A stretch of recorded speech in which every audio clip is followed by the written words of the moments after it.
এটা তো একটা সামাজিক বিকৃতি, সামাজিক অপরাধ। এর সঙ্গে রাজনীতির কোনো সম্পর্ক নেই, আইন শৃঙ্খলার কোনো সম্পর্ক নেই, ব্যক্তিগত বিকৃতি।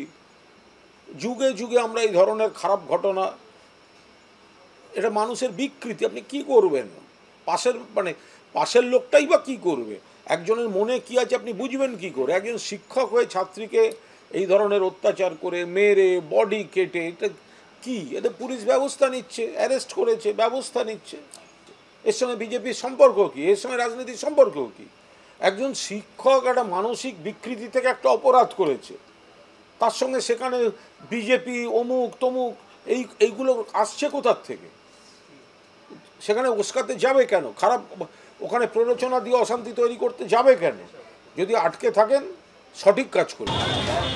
দেখো, এই মুহূর্তে রামপুরহাট থেকে ঝাড়খণ্ড যাওয়ার যে রাস্তা, সেই রাস্তা অবরোধ করেছে এবং সেই অবরোধ কিন্তু চলছে সকাল 11টা থেকে।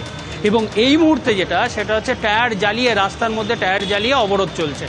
গ্রামবাসীদের বক্তব্য হচ্ছে যে এই ছাত্রী খুনের ঘটনায় মূল অভিযুক্ত যে শিক্ষক, তাকে কঠোর শাস্তি দিতে হবে। পুলিশ প্রথমে তাকে গ্রেপ্তার করে, কিন্তু 4 দিন আটক করার পর তারপর তাকে ছেড়ে দেওয়া হয়েছিল।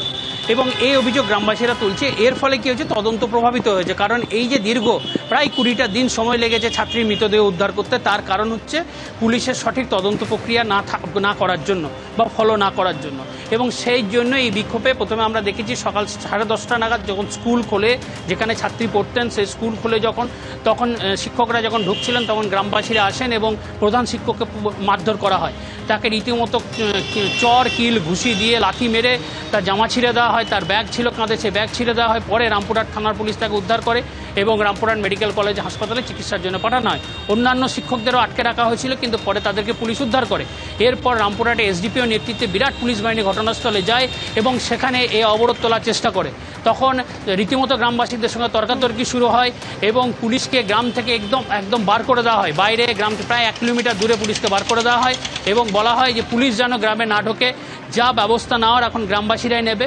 এবং স্কুল অনির্দিষ্টকালের জন্য বন্ধ করে দেওয়া হয়েছে এবং গ্রামবাসীদের দাবি। সেই ছবি দেখতে পাচ্ছি যে আজকে প্রধান শিক্ষক যখন ঢোকেন স্কুলের মধ্যে, তাকে কিভাবে গ্রামবাসীরা রীতিমতো ঘাড় ধাক্কা দিয়ে তাকে সেখান থেকে বের করে দেওয়ার চেষ্টা করে। অন্যদিকে রামপুরহাটের রাস্তায় দেখছেন গ্রামবাসীরা, তারা এই ঘটনার প্রতিবাদে বিক্ষোভ দেখাচ্ছেন আগুন জ্বালিয়ে।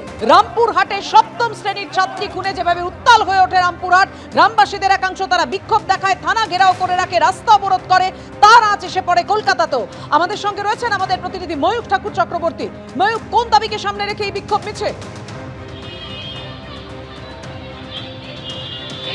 দেখো, এই মুহূর্তে আমরা হাজরা মোড়ে রয়েছি এবং যে ছবি আমরা দেখাবো, এআইডিএসওর যারা কর্মী সমর্থক তারা এখান থেকে ভবানীপুর থানার দিকে গেলেন এবং সেখান থেকে ফের ইউটার্ন করে এখন হাজরা মোড়ের সামনে রয়েছেন।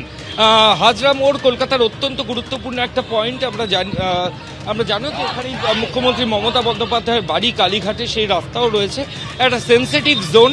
ঠিক সেই কারণেই পুলিশের তরফ থেকে বাড়তি নজরদারি এখানে রয়েছে। পুলিশ আধিকারিকরা একটা জায়গা কার্যত পুরো কর্ডন করে দিয়েছেন যাতে বিক্ষোভকারীরা সেইখানে না পৌঁছতে পারেন। এবং পুলিশের তরফ থেকে সাফ বলা হয়েছে যে কোনোভাবে যদি বিক্ষোভকারীরা যদি পুলিশের সঙ্গে সহযোগিতা না করেন, সেক্ষেত্রে তারা গ্রেফতার করবেন পুলিশ আধিকারিকরা, এমনটাও কিন্তু তাদের বলা হয়েছে। এই মুহূর্তে আমরা যে ছবি দেখাচ্ছি, হাজরা মোড় কার্যত অবরুদ্ধ। এসইউসিআই ডিএসওর যারা এআইডিএসওর যারা সদস্য, তারা কিন্তু এখানে রীতিমতো অবরোধ করে বিক্ষোভ দেখাচ্ছেন। একদম হাজরা মোড়ের ছবি আমরা দেখাচ্ছি। অন্যদিকে ভবানীপুর থানা থেকে পুলিশ বাহিনী তারাও ইতিমধ্যে চলে এসেছেন। এই মুহূর্তে যে ছবি এখানে দেখতে পাওয়া যাচ্ছে, পুলিশ আধিকারিকরা আটকানোর চেষ্টা করছেন। কালীঘাট থানা, ভবানীপুর থানা, দুটো থানার পুলিশ অফিসিয়ালসরা রয়েছেন।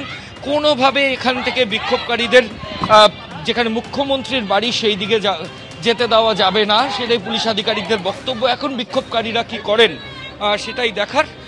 এই মুহূর্তে ছবি আমরা দেখতে পাচ্ছি, এআইডিএসওর প্রতিবাদ মিছিল চলছে, একদম সেই ছবি। এই রামপুরহাট আজকে সকাল থেকে উত্তাল হয়ে ওঠে 7ম শ্রেণীর ছাত্রীকে খুনের ঘটনায়। স্কুলের প্রধান শিক্ষককে মারধর করে গ্রামবাসীদের একাংশ। অন্যদিকে রামপুরহাটের রাস্তা জুড়ে বিক্ষোভ চলছে, সেই ছবি তুলে ধরবেন আমাদের অপর প্রতিনিধি ভাস্কর মুখোপাধ্যায়। ভাস্কর।